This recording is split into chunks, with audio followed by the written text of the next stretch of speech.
लाल रंग वाला मार्केट आज, क्योंकि इसका कसूरवार कौन है? एक ही व्यक्ति है, ट्रंप। एक तरफ उसने 11वें दिन ईरान के ऊपर हमला जारी रखा, जिसके कारण कोई अंत नहीं दिख रहा है इस वॉर का। यूएस की कोई भी मकसद है उसको पूरा करके निकलेंगे लगता है। तो उस हिसाब से आज ब्रेंट क्रूड का तेल $4 बढ़कर 94.55 पे गया। तो उसका बहुत बड़ा एक नेगेटिव रिएक्शन नेचुरली था। सेकेंड चीज़ जो है वो है ये फार्मा के ऊपर उन्होंने अगस्त 2028 में 100% और 29 में 100% और ज़्यादा टैरिफ जेनरिक पे ऊपर, जो अब तक जेनरिक को कोई छुएगा ये सोचा भी नहीं था, तो आज उन्होंने वो कर भी दिया। तो ये दोनों ने मार्केट को डरा दिया और DIS, FIS और निडी तीनों आज बिकवाली थे। मगर FIS कल खरीदारी किया था उन्होंने, मैंने बताया कि कुछ निफ्टी ऑप्शन की वीकली एक्सपायरी था, उसके कारण उसको श्योर नहीं है। आज सही निकला, आज 800 करोड़ उन्होंने बिकवाली की। और DIS तो कल भी बिकवाली करे, आज भी करे।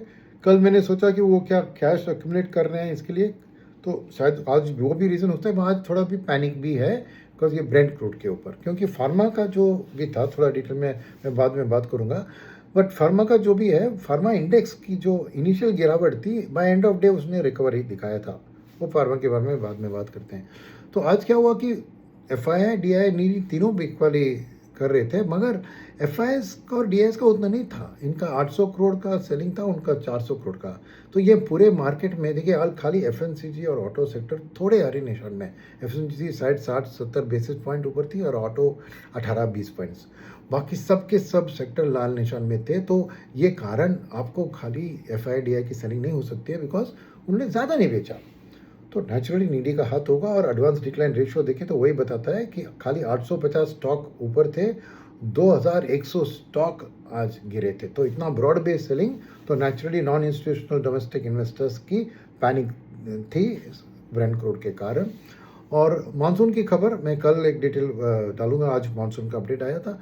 मगर खबर है ये कि राइस की सोइंग ठीक है, चावल की, मगर पल्सेस की थोड़ी वीक है सोइंग, ठीक। ओके, ये ब्रीफ है। तो वो भी एक इन्फ्लेशन के ऊपर उसका भी एक असर होगा, वो भी मार्केट को शायद थोड़ा डराया होगा। तो इस हिसाब से तो ये पैनिक जो है तो कहाँ पे दिखा? नेचुरली क्रूड प्राइस का इंक्रीज और मानसून की कुछ भी कमी है तो इंटरेस्ट रेट्स के ऊपर है। तो रेट सेंसिटिव ही आज बहुत भयंकर गिरे थे। और फार्मा वर्स्ट परफॉर्मर नहीं था आज वर्स्ट परफॉर्मर था रियल्टी, जो 2.63% गिरा था। फिर PSU बैंक जो 1.83, फिर IT 1.5, फिर प्राइवेट बैंक 1.39। उसके बाद ये फार्मा का, जैसे मैंने फार्मा का रिकवरी हुआ फिर बीच में। और कंज्यूमर ड्यूरेबल, तो रेट सेंसिटिव्स की वाट लगी आज।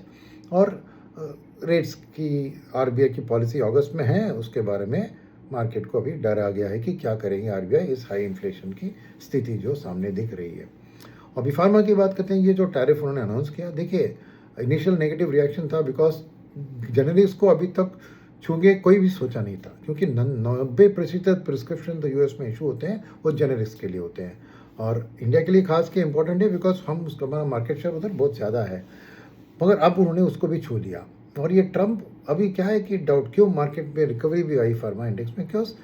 पहली चीज़ है कि पहले जो टैरिफ किया था उसको सुप्रीम कोर्ट ने टर्न डाउन किया। ये कौन से सेक्शन के अंदर टैरिफ लगा रहे हैं? क्योंकि एक 338 के ऊपर, कनाडा के ऊपर जो कल मैंने बात किया था वो एक अलग थी, वो यहाँ पर क्या अप्लाई कर सकते हैं? अभी वो कह रहे हैं कि आप उधर US में मैन्युफैक्चर करो, नहीं तो ये टैरिफ। अब 2 साल में क्या कोई पूरा एक प्लांट सेटअप करके उधर FDA का अप्रूवल लेके बेच सकता है क्या? ये नामुमकिन है। तो ये खाली एक नेगोशिएटिंग टैक्टिक है। और याद रखने की ज़रूरत है कि इंडिया का अभी ट्रेड डील डिस्कशन में है, तो नेचुरली अभी फार्मा भी उस डिस्कशन में आएगा और उसमें से कुछ कंसेशंस इंडियन फार्मा के लिए भी आ सकते हैं, नंबर 1। नंबर 2 है कि अगस्त 28 जहाँ पे पहला ये 100% टैरिफ लगेगा, अरे उसके फिर 3-4 महीने बाकी है ट्रम्प की टेन्योर में, और वो वापस प्रेसिडेंट नहीं बन सकते। तो नया US प्रेसिडेंट की क्या सोच है, अभी क्यों कैसे गेस करेंगे?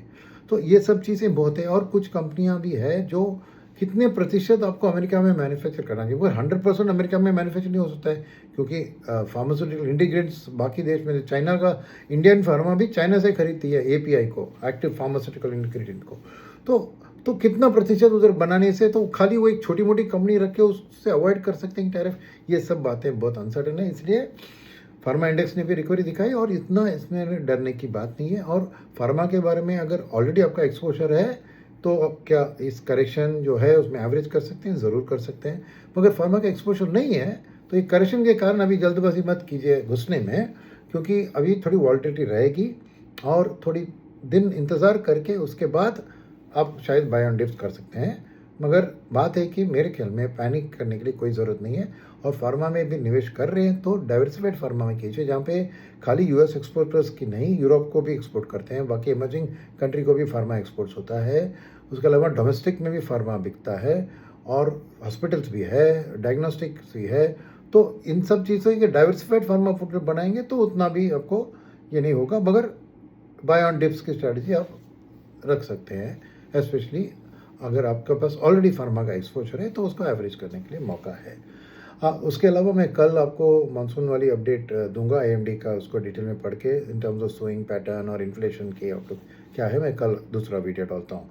मगर फार्मा के बारे में होता है और ब्रेंट क्रूड का कोई कहना नहीं है कि कहाँ तक जाएगा, बिकॉज ये ट्रम्प का मकसद क्या है, ये कब वॉर ख़त्म होगी, कितना हद तक वो जाके उधर ईरान के डिफेंस को अटैक करके ख़त्म करेंगे, तो वो सब अनटिल क्लैरिटी मिलती नहीं है। ब्रेंट थोड़ी नर्वस ही रहेगी। इनिशियली ब्रेंट क्रूड का उतना बढ़त नहीं था, याद होगा आपको, पर अब देख रहे हैं कि ये चलता जा रहा है और फिर भी वॉर कोई ख़त्म की बात नहीं हो रही है।